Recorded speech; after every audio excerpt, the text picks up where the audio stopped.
خدا تجھے کسی طوفان سے آشنا کر دے کہ تیرے بحر کی موجوں میں اضطراب نہیں۔ معزز خواتین و حضرات، آج آپ کو اس بات کا اندازہ ہے کہ عام تعطیل ہے۔ پاکستان بھر میں نیشنل ہالیڈے پچھلے سال بھی بحال کر دی گئی اور آج بھی اس کو جاری رکھا گیا، لیکن کیا آپ کو اس بات کا علم ہے کہ پاکستان بھر میں ایک دفتر نوٹیفیکیشن کے ذریعے کھلا ہے؟ نوٹیفیکیشن جاری کی گئی ہے کہ کون سی جگہ کھلی رہے گی؟ منسٹری آف فائنانس، وزارت خزانہ حکومت پاکستان 9 نومبر 2023 کو کھلی رہے گی، کیونکہ پاکستان کی حکومت افورڈ نہیں کر سکتی کہ وہ IMF کے مذاکرات میں ایک دن کا تعطل بھی برداشت کر سکے۔ کہاں اقبال، جس طرح ڈاکٹر جاوید اقبال نے لکھا ہے، اور کہاں امیر قوموں کے سہاروں پلنے والی مجھ جیسی بھکاری قوم کی محکوم و مجبور نسل۔ یہاں ہم کھڑے ہیں۔ آپ کو یہ دلچسپ بات ہے کہ میرے والد محترم جناب ڈاکٹر جاوید اقبال نے جب اپنی یادداشتیں لکھی تو 1949 میں 1949 میں وہ ایک بحری سفر پر ہی انگلستان گئے، اور اسی قسم کا بحری سفر ان کے والد علامہ اقبال نے بھی کیا تھا 1905 میں، یعنی کہ 44 سال قبل۔ تو ملاحظہ کیجئے گا کہ وہ اپنا غریباں چاک جو اپنی کتاب ہے ڈاکٹر جاوید اقبال، اس میں کیا لکھتے ہیں، قابل غور باتیں ہیں۔ یہ ڈاکٹر جاوید اقبال لکھتے ہیں کہ بعض اوقات مجھے احساس ہوتا کہ میں جہاز میں اسی راہ سے انگلستان جا رہا ہوں جس راہ سے میرے والد گئے تھے۔ انہوں نے اپنے بحری سفر کی پوری رویداد تحریر کر رکھی ہے، اور میں بھی انہی کے نقش قدم پر چلتے ہوئے اس سفر کی تفصیل بیان کر رہا ہوں، لیکن ہم دونوں کے تاثرات ایک دوسرے سے کس قدر مختلف ہیں۔ ان کے بدن میں ایک نابغہ روزگار مسلم شاعر کا دل دھڑکتا تھا، مگر میں شاید فلسفے کا طالب علم ہونے کے ساتھ جذبات و روحانیت سے خالی ایک ایسے دل کا مالک تھا جو میرے جسم میں محض ایک گوشت کے لوتھڑے کی مانند دھڑک رہا تھا۔ وہ لکھتے ہیں، یعنی علامہ لکھتے ہیں کہ بمبئی سے آگے نکل کر سمندر متلاطم ہو گیا، اور نتیجتاً ان کے تمام ساتھی عرض بحری میں مبتلا ہو گئے، مگر وہ محفوظ رہے۔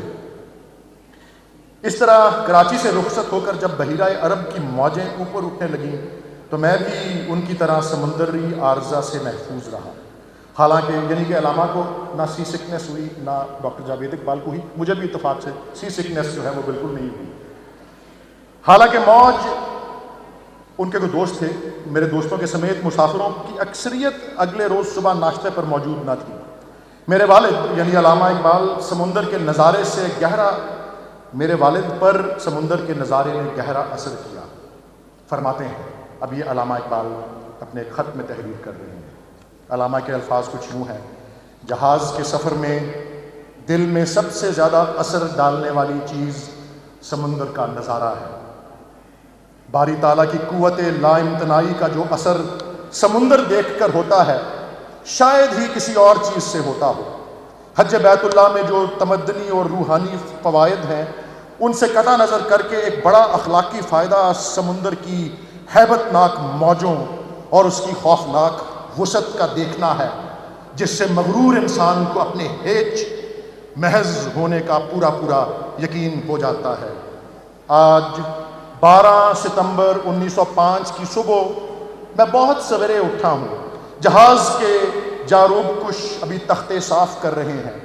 چراغوں کی روشنی مدھم پڑ گئی ہے، آفتاب چشمہ آب میں سے اٹھتا ہوا معلوم ہوتا ہے، اور سمندر اس وقت ایسا ہی ہے جیسا ہمارا دریائے راوی۔ طلوع آفتاب کا نظارہ ایک درد مند دل کے لیے تلاوت و نماز کا حکم رکھتا ہے۔ اب میرے والد آگے لکھتے ہیں، والد علامہ نے آج کل کے ہوائی جہازوں میں سفر نہیں کیا تھا، اور ورنہ فضا میں انہیں خدا کی قوت لا امتناعی کا ایک اور ہی قسم کا احساس ہوتا۔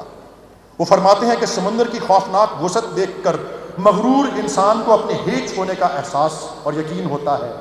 مگر جن ترقی یافتہ اقوام نے سمندری اور ہوائی جہاز بنا رکھے ہیں، ان کے غرور کا باعث تو سمندر یا فضا کی خوفناک وسعت پر ان کی اپنی قدرت ہے، بلکہ علوم، سائنس اور ٹیکنالوجی کی ترقی کی رفتار اگر اسی طرح قائم رہی تو مجھے تو عین یقین ہے کہ آئندہ کے ترقی یافتہ ملکوں کے انسان کو خدا کی ضرورت ہی نہیں رہے گی،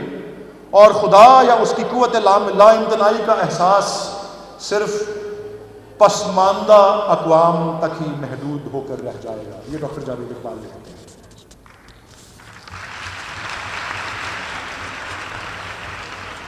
یہ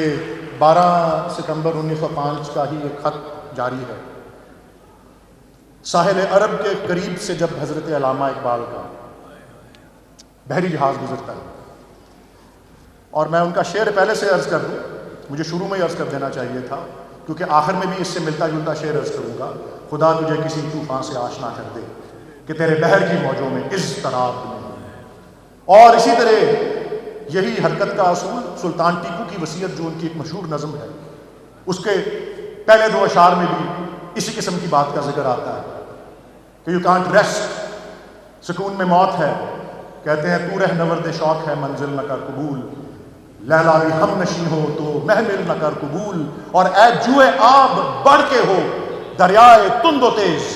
ساحل تجھے عطا ہو ساحل نہ کر قبول۔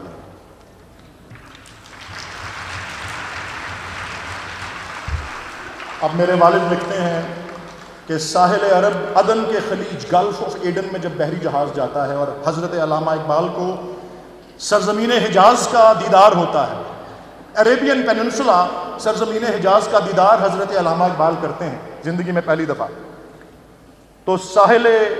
عرب سے قربت کے تصور نے جہاز میں بیٹھے ہوئے جو ذوق و شوق اس وقت ان کے دل میں پیدا کر دیا تھا، اس کا ذکر علامہ اقبال کچھ یوں کرتے ہیں۔ سرزمین حجاز کے نام ایک کھلا خط، کہتے ہیں اے عرب کی مقدس سرزمین، تجھ کو مبارک ہو، تو ایک پتھر تھی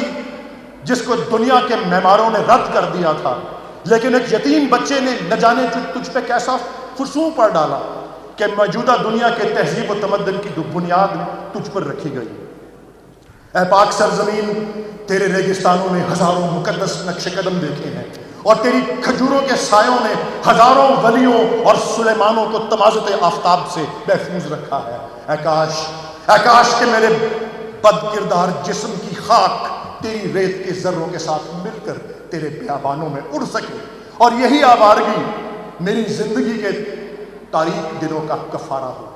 اے کاش کہ میں تیرے صحراؤں میں لٹ جاؤں اور دنیا کے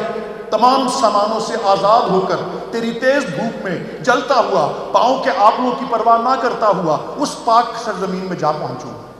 کہ جس کی گلیوں میں آذان بلال کی عاشقانہ آواز گونجتی تھی۔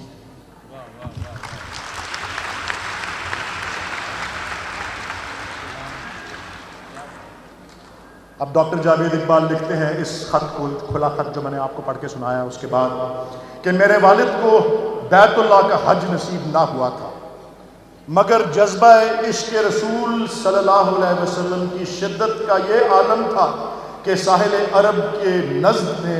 جہاز میں بیٹھے ہوئے بھی ان میں ذوق و شوق کی ایسی گداز کیفیت پیدا کر دی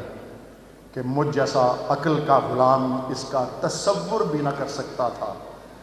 سنیے، کہاں اقبال اور کہاں امیر قوموں کے سہارے جینے والی مجھ جیسی بھکاری مسلمانوں کی مجبور و محکوم نسل۔